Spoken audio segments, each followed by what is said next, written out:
আমার চ্যানেলে তোমাদের সকলকে স্বাগত। আজ আমরা ক্লাস 4-এর রায়োমার্টিন প্রশ্নবিচিত্রা থেকে বাংলার দ্বিতীয় পর্যায়ক্রমিক মূল্যায়নের প্রথম স্কুল সলভ করব।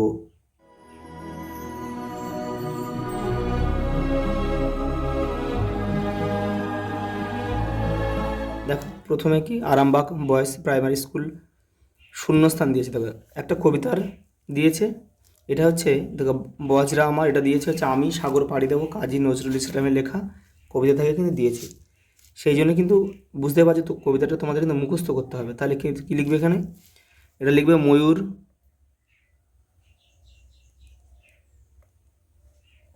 ময়ূরপঙ্খী বজরা আমার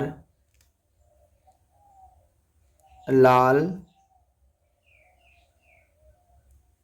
বাউটা লাল বাউটা তুলে ঢেউয়ের দোলায় মরাল সম চলবে দুলে দুলে। সিন্ধু আমার বন্ধু হয়ে রতন মানিক তার আমার তরি বোঝাই করে দেবে উপহার। কটা দেখো, নিতাইকে, নিতাই হচ্ছে পাঠশালার ছাত্র।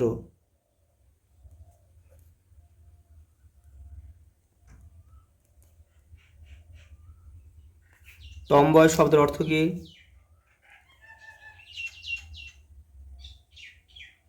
ডান পিঠে বা দুর্দান্ত প্রকৃতির মেয়ে, বা দুরন্ত লেখা যায়, দুরন্ত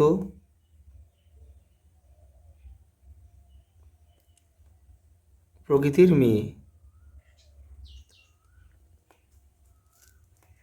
দক্ষিণ মেরু অভিযান কত সালে শুরু হয়েছিল? 1901 সালে।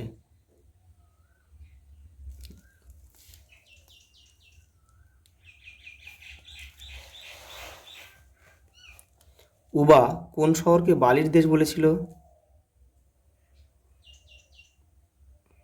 কলকাতাকে। সওদাগর কোথায় পাড়ি দিতে চায়? সাগর। প্রথম লাইনে রয়েছে কবিতার আমি সাগর পাড়ি দেব। কারা সম্মুখে ভয় দেখিয়েছিল?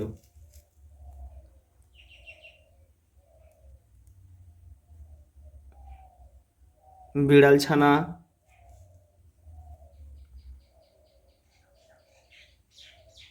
পেঁচাদের দল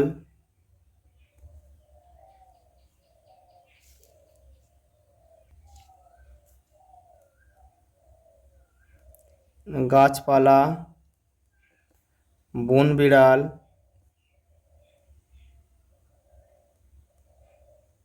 মনসা ঝোপ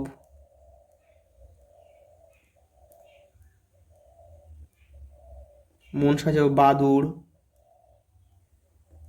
সবাই মিলে কিন্তু সম্মুখে ভয় দেখিয়েছিল। দেখো ছন্দের জাদুকর একটা স্তম্ভ দিয়েছে, দেখো ছন্দের জাদুকর সত্যেন্দ্রনাথ দত্ত। তাহলে আমরা এখানে লিখবো ক লিখবো।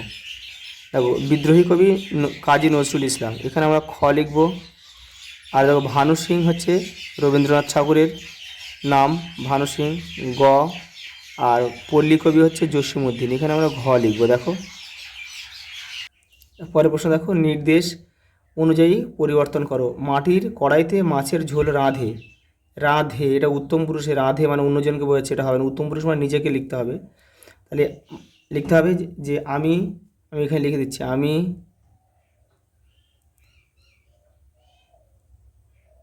আমরা উত্তম পুরুষ, তাহলে আমরা দিয়ে করতে হবে এটা। তাহলে আমি মাটির কড়াইতে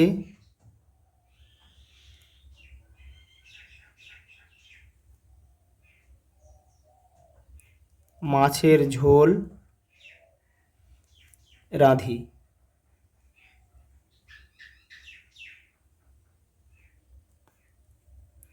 দুপায়ে একটু হাঁটি প্রথম পুরুষ। এটা প্রথম পুরুষ মানে সে, তাহারা, এগুলো হচ্ছে প্রথম পুরুষ। তাহলে এখানে আমরা লিখতে পারি সে দুপা একটু হাঁটে। হাঁটে লিখতে হবে, কিন্তু হাঁটি মানে নিজে হয়ে যাবে এটা।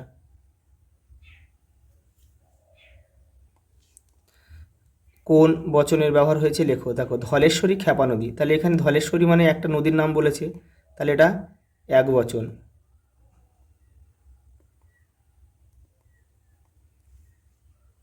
ছোট ছোট স্রোত এসে পড়েছে খালে।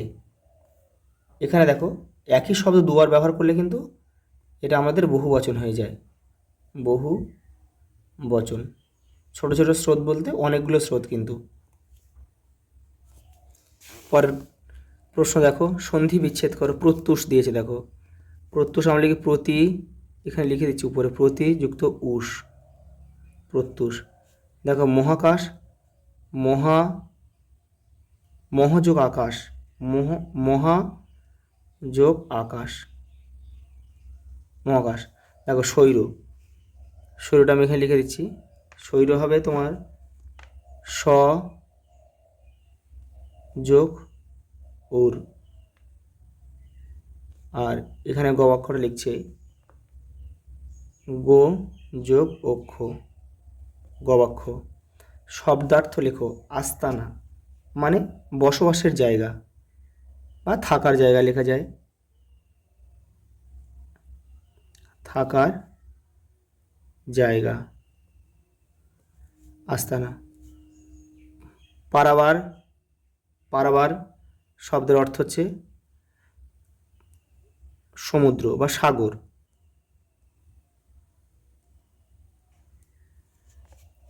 আর পোলাপান বলতে ছেলে মেয়ে, ছোট ছেলে মেয়েকে পোলাপান বলা হয়, সরি ছেলে মেয়ে। বাক্য বাড়াও। কি কি রয়েছে, আমি নেব। আচ্ছা কি নেব, এটাকে দিয়ে একটা বাক্য আমাদের বাড়াতে হবে। তাহলে আমরা লিখতে পারি আমি একটি লাল কলম নেব। এবার পরটা কি রয়েছে, নাকে গন্ধ আসছে, কেমন গন্ধ সেটা আমাদের লিখতে হবে। নাকে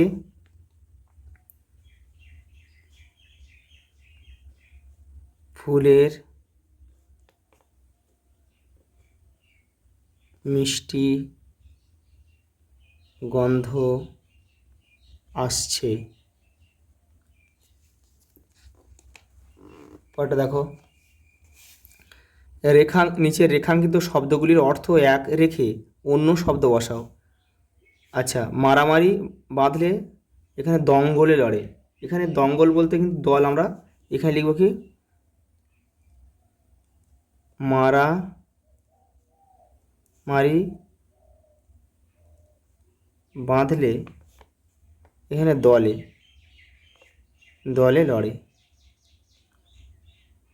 দঙ্গলার দল এক শব্দ। এবার দেখো এক বিস্তৃত ভাই একটা তুক বলল, তুক মানে কিন্তু টোটকা বা কৌশল।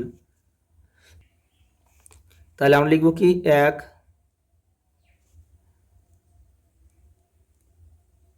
বিস্তৃত ভাই একটা টোটকা বলল।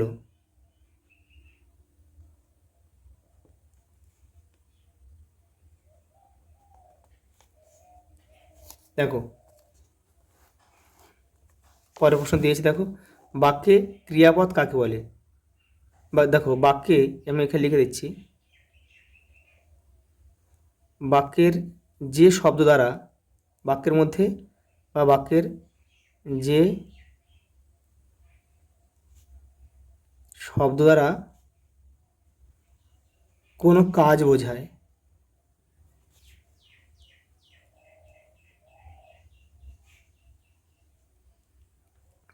তাকে ক্রিয়াপদ বলে। যেমন সে স্কুলে যায়, এই যায়টা হচ্ছে এখানে ক্রিয়াপদ। পরের প্রশ্ন দেখো, দেখো মুখ্য কর্ম আর গৌণ কর্ম বলতে কী বোঝো। দেখো আমি এখানে লিখে দিচ্ছি, বাক্যে ক্রিয়াকে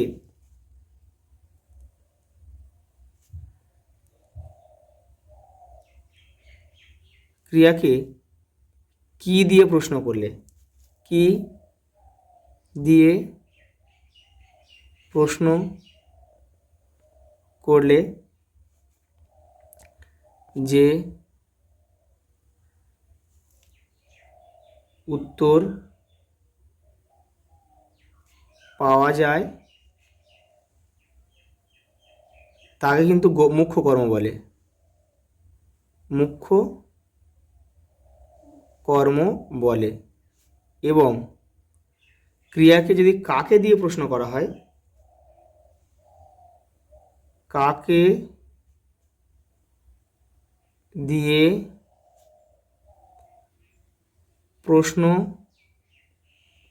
করলে যে উত্তর পাওয়া যায় তাকে গৌণ কর্ম বলে।